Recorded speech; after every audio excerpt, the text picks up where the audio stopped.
And we are live from Belize City, our studios on Starla Horse Road, the morning show. I'm Ernesto, with me is Tania. And moving on, we started this morning a little bit about talking politics and the economy of the country. All this and then we spicy moved stuff. on to the men's calendar. They went to dessert. Which was very interesting. And we keep on with the interesting topics here on the show. And we have some guests. I'll ask Tania to do the intro. Well, good morning, Belize, and welcome back. If you've just joined us, we have with us, barely needs an introduction, Mrs. Myrna Manzanares. You're from the Kriol Council. Yes, ma'am. And Dr. Robby Thigpen. Let me repeat that. Dr. Robby Thigpen.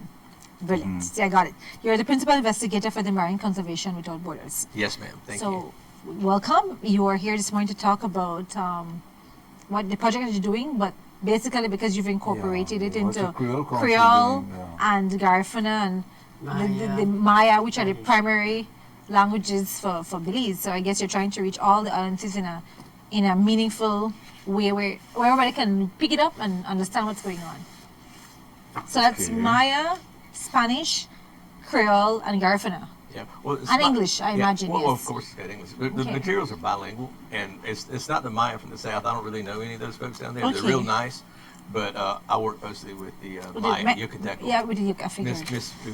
Miss Felicita Cantun with the Yucatec Maya group. That's Yucatec Maya. Yes, ma'am. So that's a language. Okay. Yeah, we hope we'll be able to invite the people from down south in very soon. Yeah. Exactly what do you do? Well, I came here about 15 years ago, January, to start doing some stable isotope analysis of the food webs around the Caribbean spiny lobster. And I was working with the co-op, Northern Fishermen's Cooperative, and I ended up seeing some things at the home I was living with. They taught me Kriol, so I learned it in context with the deeper meaning of a lot of these things. And so I'm doing my stuff with this basic biology things. And then one day I got contacted by somebody from the States. Hey, we're coming down here to do a project. And we came down here. He said, I need to work with some fishermen. Who do you know? I said, well, I know a couple of guys. And so he came down, told me what he was doing, introduced me. I introduced him to some fishermen. And he's telling them what they want to do. And I'm like, oh, wait a minute. He said that wrong. The fishermen are going to hear something different than he meant. So I tried to correct him. And he didn't like that. None at all. I said, no, you got to say it this way. And he told me I was crazy and whatnot. And so the fishermen did exactly what they understood him to say instead of what he needed to tell them. It's a communication problem. Yeah, exactly. And so the project failed. He got mad at the fishermen, and the fishermen, because they didn't do what he said, and the fishermen don't know why they was mad at them because they did exactly what he said. And I said there's got to be a better way. And so I set out to try and create these materials. It's been a long, slow trip. But we got this prototype out. We got these 3 languages, and we had a lot of wonderful indigenous people working with us, and we got something pretty special here. We're about to start expanding this into other themes and whatnot because, like I said, there has to be a better way. This is a sample of the text. Yeah, go ahead. Yeah, and you're going to produce this in, like you said, in different languages. Each one. Sir. Well, we got that one right there is this Garifuna. one. And Spanish, I see Spanish here. Yeah. And that one's for Livingston. I guess I brought the wrong one. This here one is Maya and English for Northern Belize. Okay, Maya and English. And we got Kriol and English. Also, English is included, but well, they're bilingual. In both. It's bilingual. Okay. Yes. Well, we've tried to create these materials in a way where both languages are available, so that you can see the differences and learn, and the student gets stronger in both languages. A cultural anthropologist friend of mine used them this past summer in July and August in Honduras on the north coast, and they were using my editions in Mosquito and Garifuna there. And what she said, she ended up saying, well, I taught with these books. I'm like, well, what were you teaching? She said, grammar. and that's what she used our science books to teach grammar and culture. And she said that each one of these sentences is a gold mine of grammatical and cultural information. And I was pretty proud she said that because that's what we're shooting for. But when a biologist looks at this material, they see a good biology lesson. They don't see the culture and language. They see biology. And so striking that balance was a very hard thing to do. I can imagine. And And I think we got something pretty special here. And where is this available? Is it something that you can purchase, or is it something that you can just pick up at an office somewhere? Well, this prototype, I brought some down here. We're giving them away to people, but they can download our materials for free from our website at marinefrontiers.org. Marinefrontiers.org. Yeah, there's a button for the digital library. Just go there. They can download them for free. The Belize ones will be in English and... All of them are in English and their language. I'm seeing some Spanish here. Well, I think, some of these materials we're also creating for countries. You realize a large majority of our population speaks Spanish. Well, our materials begin because the makeup of our team as English and Spanish materials. And then we use the language of instruction for our country and put the appropriate local language in there. English is good enough. So this is the only country that's going to have English, unless we get into Guyana down in South America. But right now they're predominantly got a lot of Spanish in them because we're working in Quintana Roo, Guatemala, Honduras, Nicaragua, and Colombia, and we're working with the Wayu people in Colombia. It's so who is your target audience in terms of who you want? Or do you want the general public to access this, or do you have particular target audiences that you're looking at? We want everybody to have this material. Everybody should have a science book in their mother tongue. But we've written these for lower secondary. And that's where we're starting at. And so we figure they were technical enough that way, and more people would be able to read them and understand them. And that's an important thing, because without access and without understanding, we kind of lose things. Yeah. Who did the translating? Well, I had a gentleman for the Maya, Hilario Pucahun, and he's with La Universidad Cultural Maya de Quintana Roo. He helped us with that. Miss Felicita Cantun in Yucatec, she helped us with some stuff too. Really, everybody's just wonderful. Right here, there's some Belizean children I watched grow up, and all their grandfather was a fisherman with the co-op, and they did the translation for us. But Sylvana Uds and a couple of other people did the editing for it to make sure it's proper Kriol. Yeah, and Sylvana did it.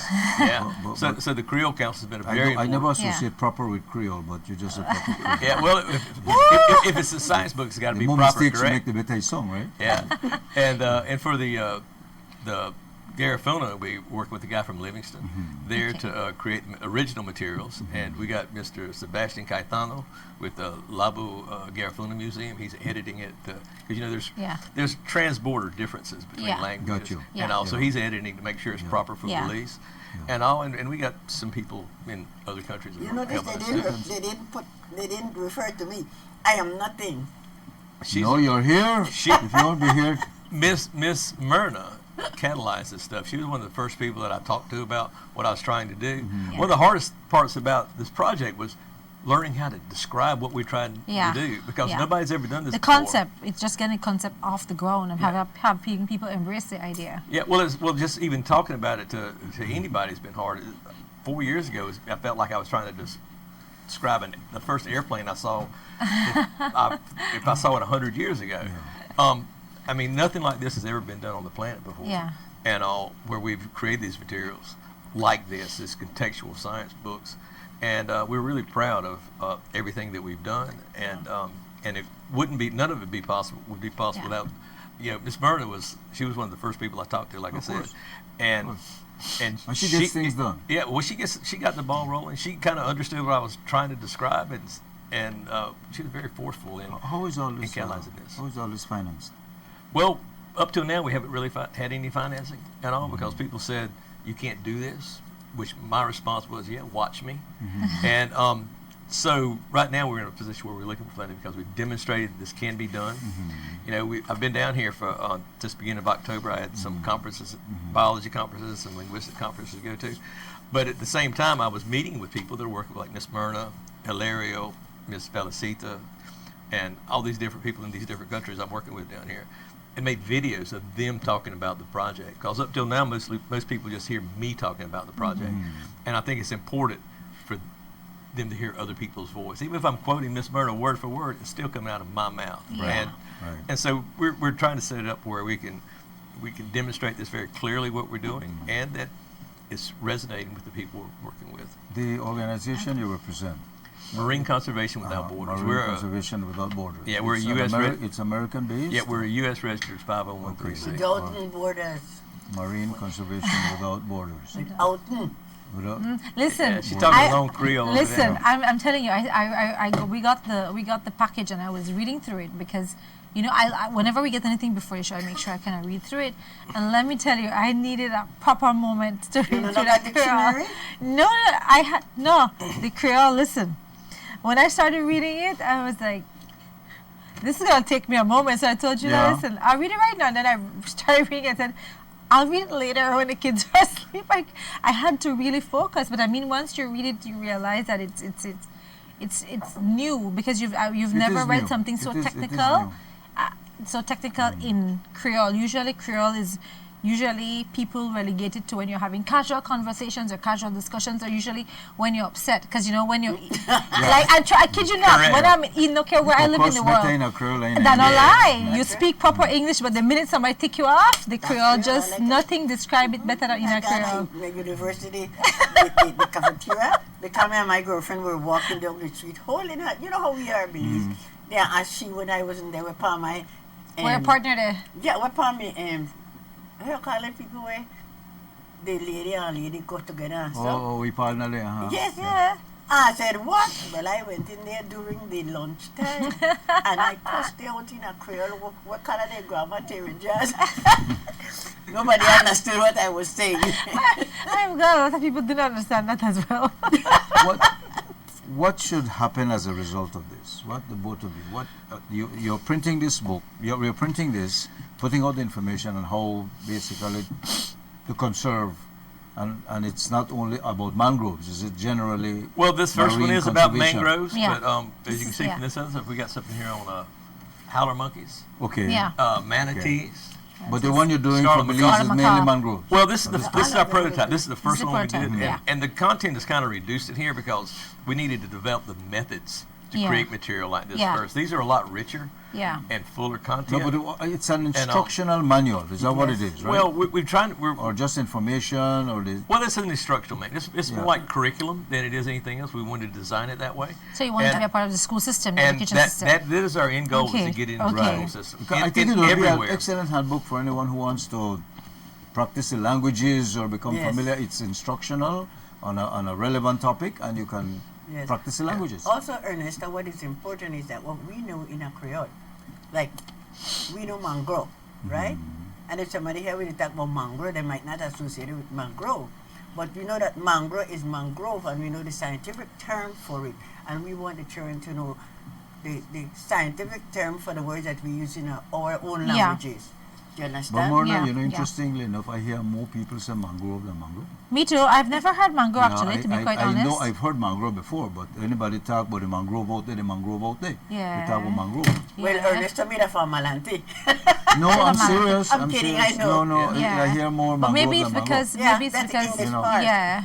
The English influence. Yeah. Yeah. Yeah. But there's a lot of words. It's a good, I think it should be a good textbook. Yeah, Mhm, I that's agree. the whole You know, idea. the idea. Because is it to prompt any organization or anyone to actually do it physically, and this book or this can direct you on how to conserve Yeah, but parrots or mangrove or Well, whatever. it's about all of those things. This one's not quite as much, because I said this is the prototype. Mm-hmm. This other stuff has richer content.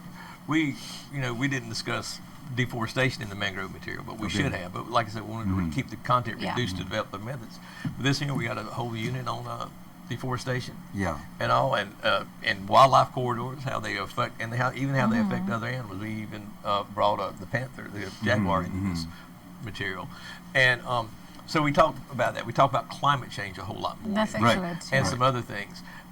So they both do stuff like that, but this one, the new formatting does this a whole lot more and a lot more thorough. And so we're trying to cover all the things. And when we talk about climate change with the howler monkey, we certainly talk about climate change differently for the manatee. Right. And all, because the climate change are affecting these animals differently. And so when we talk about that, we're talking about it is related to the principal species. In January or February, I'm going to begin working with a young lady from Brazil. She's coming up to the States to work on a postdoc in Maryland, and we're going to start working on material just about climate change and all. And I think we got a guy from Guatemala that's going to write that about coastal ecosystems to help us as well.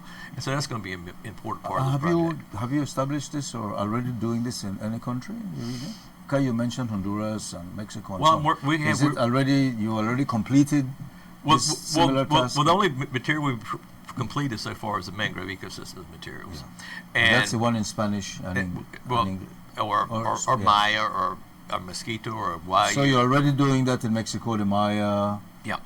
Okay. Yeah. Well, we're about the same point everywhere, and so but we've got additions for Quintana Roo, Yucatec, Campeche, for Mayan Spanish, and here we got Garifuna, Kriol, and the Maya Yucateco. For Guatemala, we only got Garifuna. Honduras, we got Inglés de Roatan, Criollo. Then Bale de talk like all the way on Roatan, and that's why I don't talk Creole, because I sound simple when I talk it. Because you're talking with an accent. Me too. But we're working with the Mosquito there, and we're working with the Guayu in Colombia. We're working with one language group in Nicaragua, the Ulua, and they have less than 300 people that speak their language. So they don't. And they have a written version of it? Well, we're working on that right now, and they didn't want the book. No matter how you use our book, it still teaches these fundamental marine conservation concepts. I mean, you can use it in schools here for social studies or for language arts, and it still accomplishes our primary goal. But they want it there to teach their children their language so they don't forget it, and we're going to do our best to give them what they need to do that. Myrna, you have the association or blessing of any conservation groups in the country, Ministry of Education, for instance? No, we went to Ministry of Education and we spoke to John Newport, and so he really liked it, and they're going to work with it at his meeting. Okay, so we haven't been everywhere, but of course I'm from the National Kriol Council, and so of course that is very important. I talked to Silvana even though she's not here, and she was assisted us as well with the language and everything. So when do you see it completed and launched? Well, we hope to have a 5-chapter book this year so that we can go out and do some workshops and test material, see if there's anything we need to adjust.